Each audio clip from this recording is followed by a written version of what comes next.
안녕하십니까, 청천입니다. 오늘은 요한계시록 8장에서 10장에 나오는 7 나팔 심판에 대해서 함께 살펴보고자 합니다.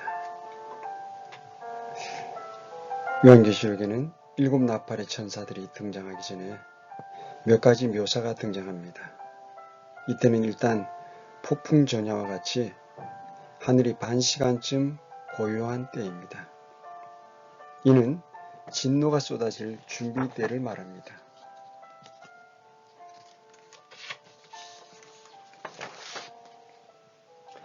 성도들의 기도가 응답되고 드디어 7 천사들이 나팔을 불 준비를 합니다. 나팔은 무언가를 선포할 때 쓰이는 것으로 구약 성경에서는 전쟁과 예배를 위해 백성을 모으는 일에 사용되었습니다. 또한 종들을 풀어주고 땅을 쉬게 하는 희년이나 장막절 등 명절을 알릴 때도 나팔을 불었습니다. 나팔 심판은 3분의 1이라는 숫자와 여러 번 연관이 됩니다.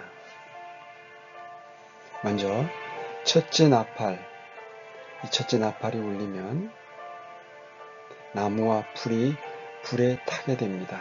계시록 8장 7절의 말씀입니다. 첫째 나팔을 불매 피 섞인 우박과 불이 나와서 땅 위에 쏟아지니 나무의 3분의 1이 타고 모든 푸른 풀이 타더라. 이것은 소돔과 고모라에 내린 유황불을 연상케 합니다. 3분의 1의 나무 그리고 모든 푸른 풀이 타면 이 세상은 정말 황폐해지고 공기도 매우 탁해질 것입니다. 지구 곳곳이 온난화와 사막화로 건조해져서 모래바람이 사람들을 괴롭히고 탄소는 더욱 증가하는 등 지구는 견디기 힘든 공간으로 변해갈 것이 분명합니다. 이제 둘째 나팔이 불게 되면 바다가 피가 되고 바다의 창조물이 죽음에 처하게 됩니다. 계시록 8장 8절에서 9절 말씀입니다. 둘째 천사가 나팔을 불매 불타는 큰 산과 같은 것이 바다에 던져지니 바다의 3분의 1이 피가 되며 또 바다에 있으면서 생명을 가진 창조물의 3분의 1이 죽고 배들의 3분의 1이 부서지더라. 이 둘째 나팔은 바다, 아마도 성경에 주로 말씀하는 지중해에 큰 타격을 입히게 될 것입니다. 산이 아니라 산과 같은 것, 곧 운석 등이 떨어진다고 했는데 모세의 재앙 때처럼 바닷물의 3분의 1은 피가 되고 바다 생물들도 3분의 1이 죽어 지구인들의 식량난이 가중될 것이 예상됩니다. 미국 함대의 기지이자 수많은 선박이 모이는 지중해에는 점점 죽음의 공간이 될 것입니다. 이제 셋째 나팔이 울리게 되면 물의 3분의 1이 쓰게 될 것입니다. 이 말씀은 요한계시록 8장 10절에서 11절에 말씀해 주고 있습니다. 셋째 천사가 나팔을 불매 등불처럼 타는 큰 별이 하늘로부터 떨어져 강들의 3분의 1과 물들의 근원들 위에 떨어졌는데 그 별의 이름은 쑥이라 하느니라. 그 물들의 3분의 1이 쑥이 되매 불들이 쓰게 되므로 많은 사람들이 그 물들로 인하여 죽더라. 등불처럼 타는 큰 별은 운석 등으로 볼 수 있을 것입니다. 강들의 3분의 1이 역시 쑥이라는 이름의 별로 인해 쓴 물을 내며 오염된 물 때문에 많은 이들이 죽음을 맞게 될 것입니다.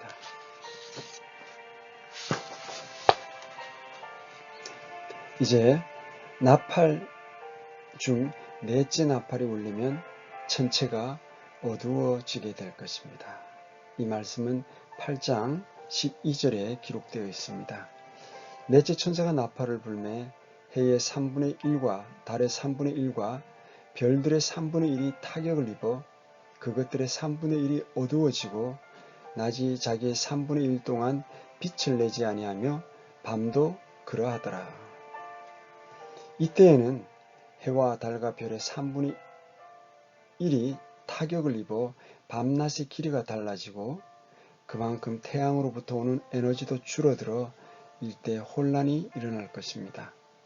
식물들도 자라나지 못하고 사람들의 질병도 늘어날 수 있습니다. 이것은 누가복음 21장에 나오는 예수님의 경고와도 일치합니다. 25절에서 26절의 말씀입니다.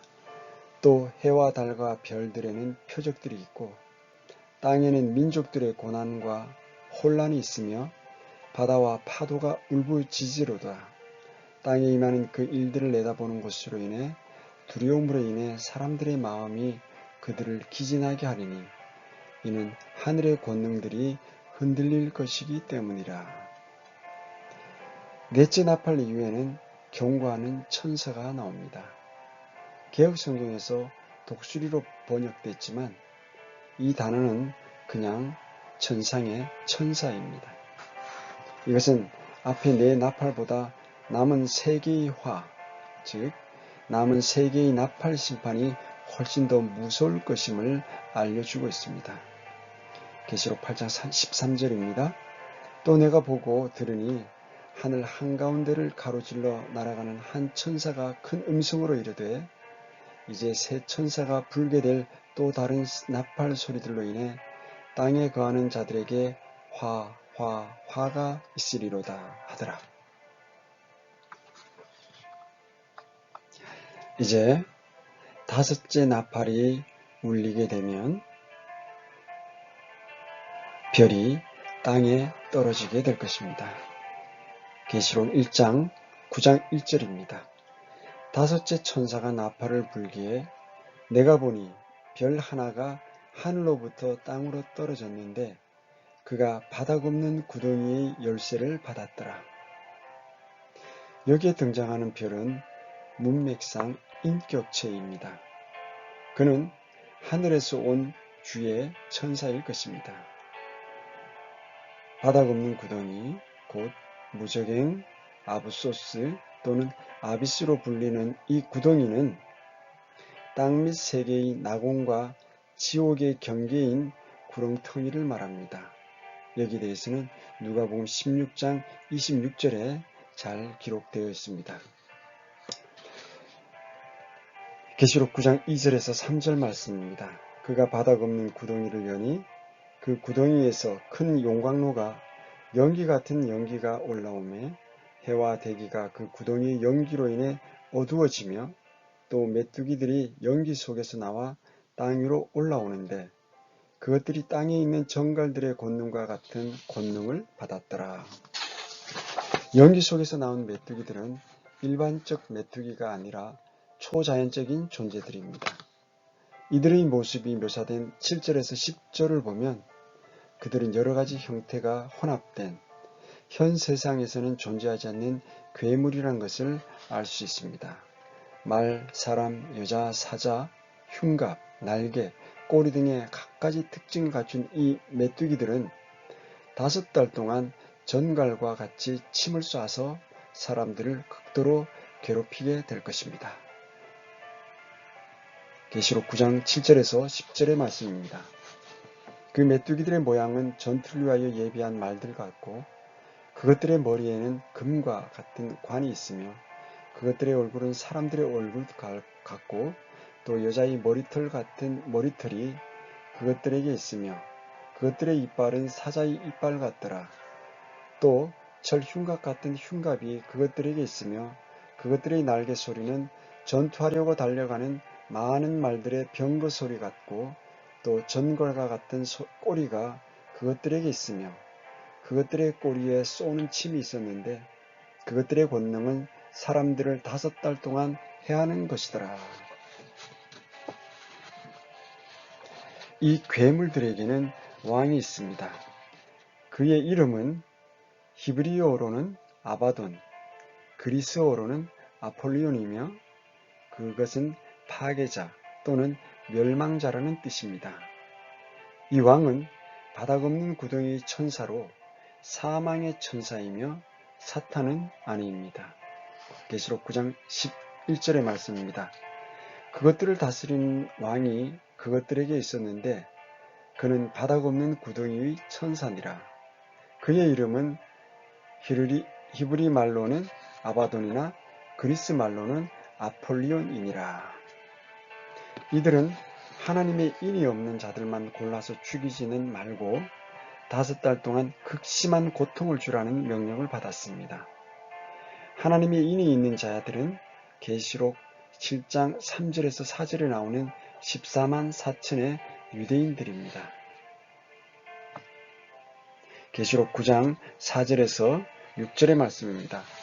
또 그것들은 땅의 풀이나 푸른 것이나 나무는 하나도 해하지 말고 오직 이마 안에 하나님의 인이 없는 그 사람들만 해하여 한다는 명령을 받았더라.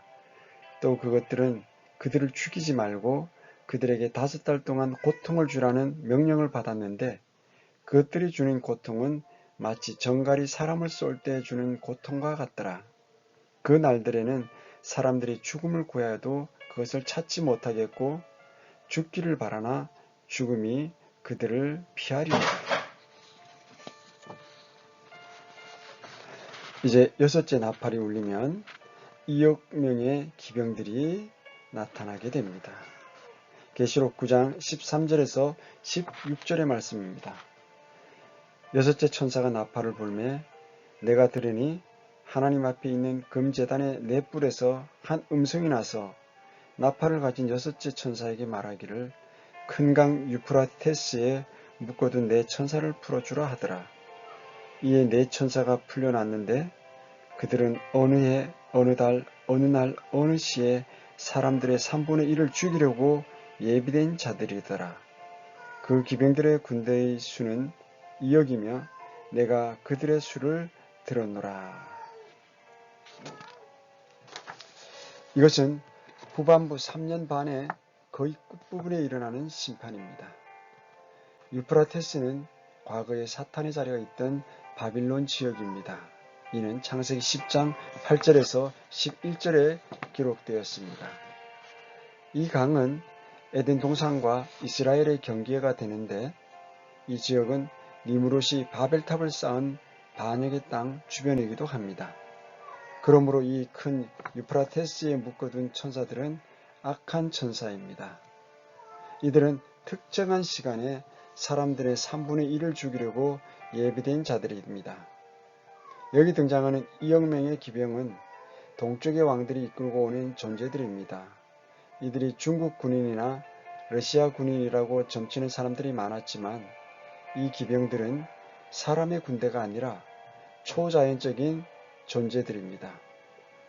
다음의 묘사에 나오는 기병들의 다양한 모습을 현대식 무기 등으로 해석하는 것은 무리이며 이들의 정체보다는 이들로 인해 많은 사람이 죽느냐는 사실을 아는 것이 더 중요합니다. 계시록 9장 17절에서 19절의 말씀입니다.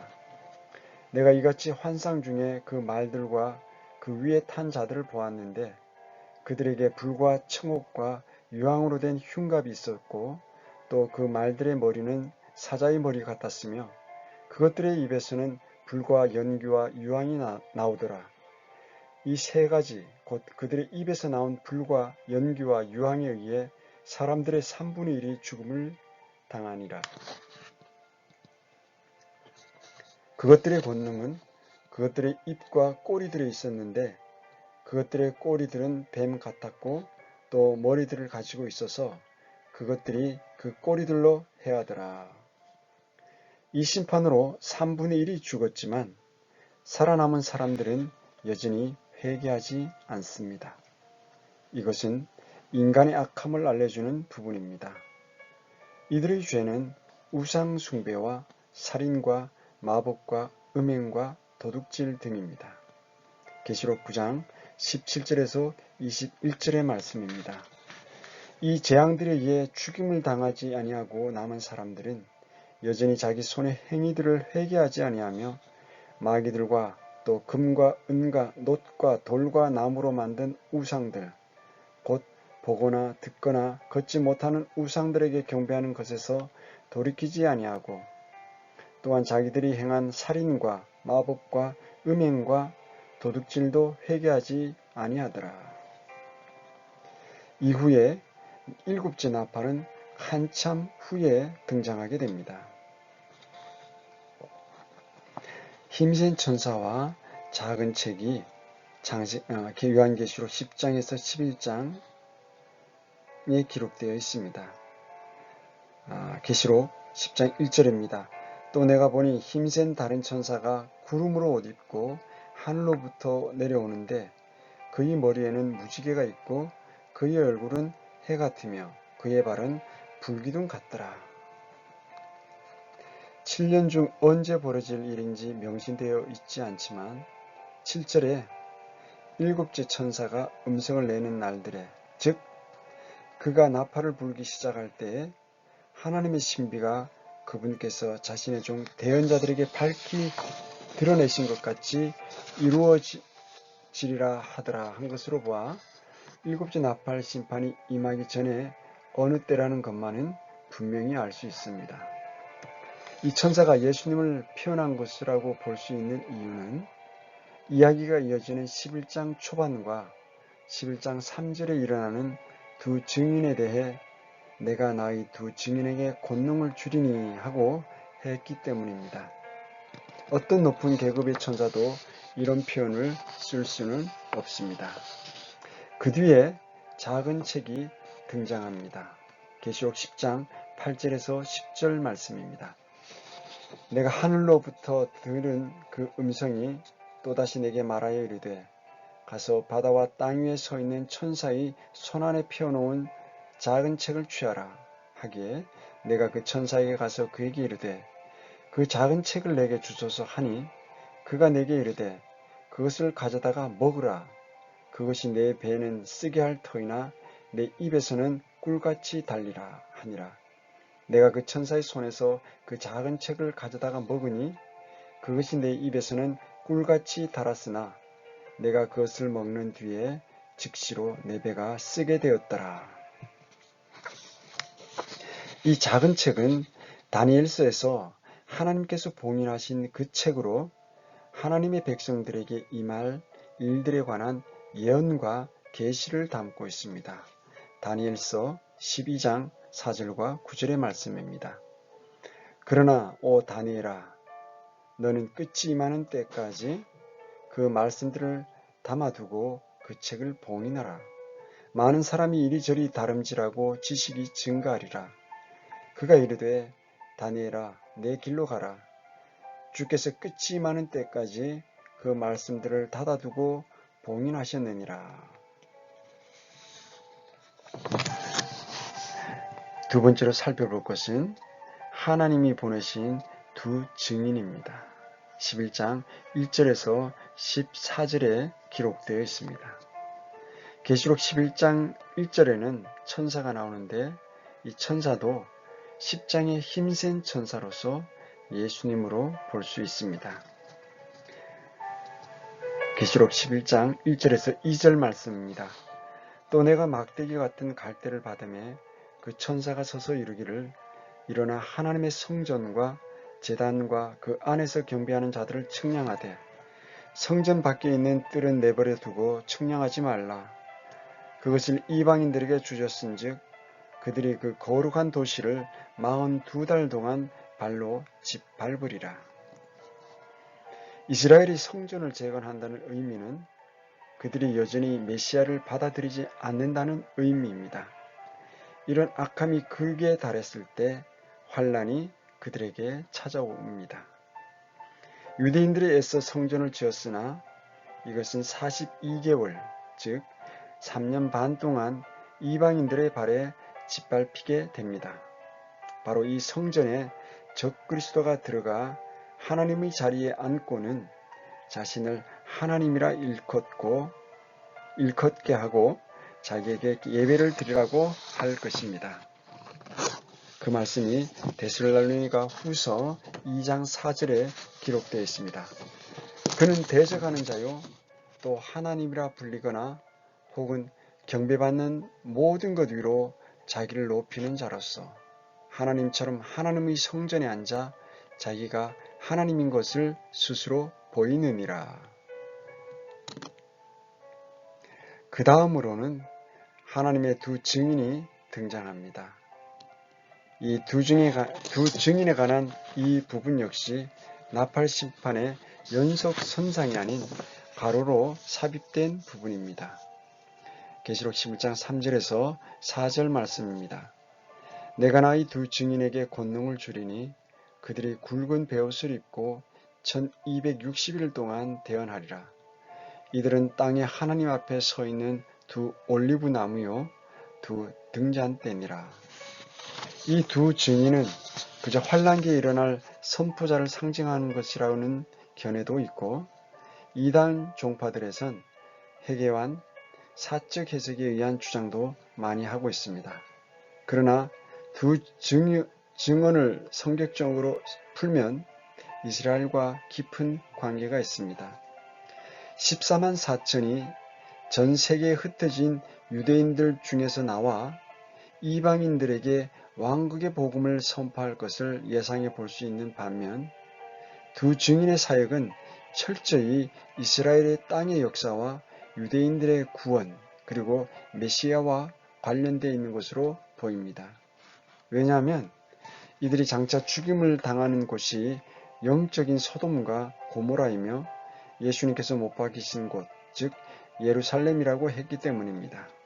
또한 두 증인 중 하나는 엘리야의 영으로 오는데 이것은 그분보다 앞서가서 아버지들의 마음을 자녀들에게 돌아오게 하고 불순종하는 자들을 의인의 지혜로 돌아오게 하며 주를 위하여 예비된 한 백성을 준비하게 하기 위함인 것입니다.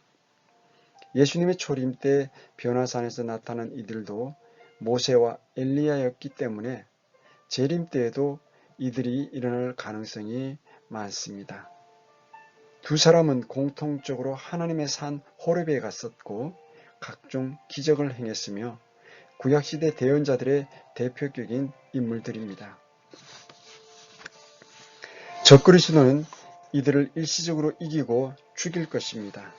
그리고 그들의 시신은 이스라엘 땅에 버려져서 사흘 반 동안 구경거리가 될 것입니다.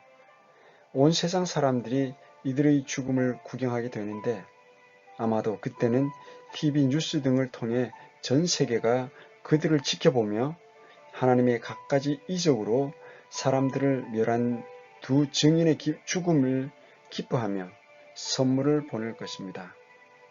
그러나 두 증인은 사흘 반 후에 부활하게 될 것입니다. 이들은 자기 발로 일어설 뿐만 아니라 마치 예수님처럼 구름에 가려 하늘로 올라갈 것입니다.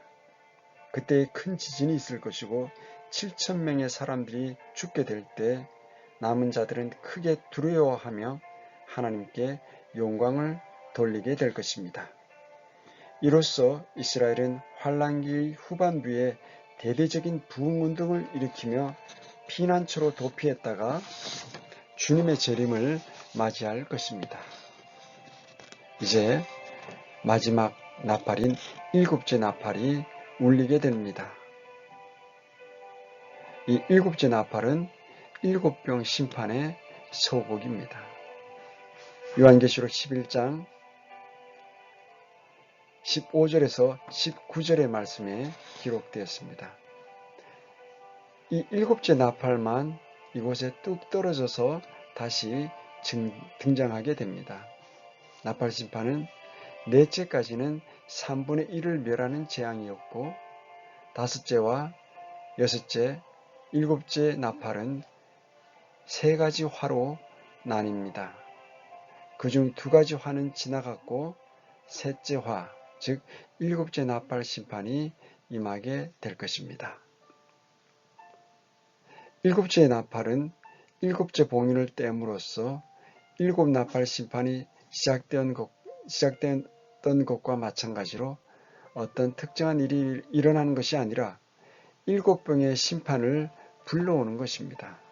그런데 이 7병 심판 전에는 또다시 긴 삽입부가 12장부터 15장까지 이어지게 됩니다.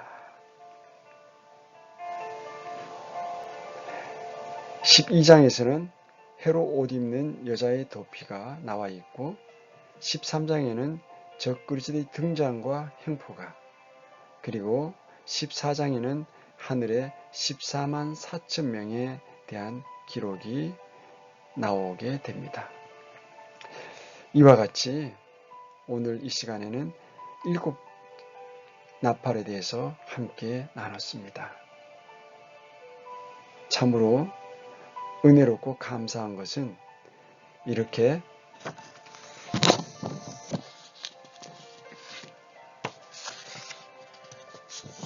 피 섞인 우박과 불,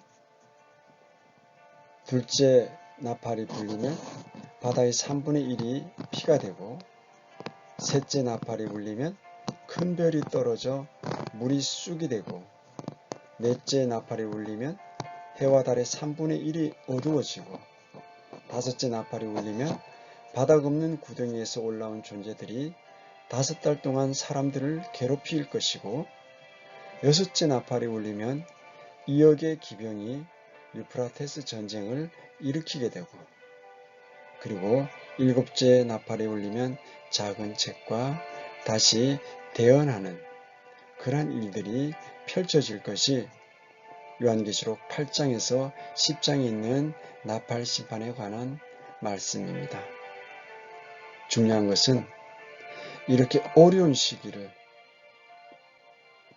우리 구원받은 성도들은 이 땅에서 만나는 것이 아니라 우리는 이 7년 환란기가 있는 이런 나팔 심판, 봉인 심판, 병 심판, 형용할 수 있는 이러한 심판에 처한 이 땅의 사람들과는 달리 우리는 천상에서 그리스도의 심판석을 지나 우리의 상급과 보상을 받은 뒤, 그리고 예수님과 함께 다시 이스라엘 올리브산에 다시 내려올 그러한 채비를 준비하고 있는 시기를 우리 거룩하신 하나님, 영존하신 하나님 품에서 이 땅을 지켜보게 될 것입니다. 이렇게 놀라운 은혜를 허락하신 우리 하나님 아버지께 감사와 감사를 드리지 아니할 수 없습니다.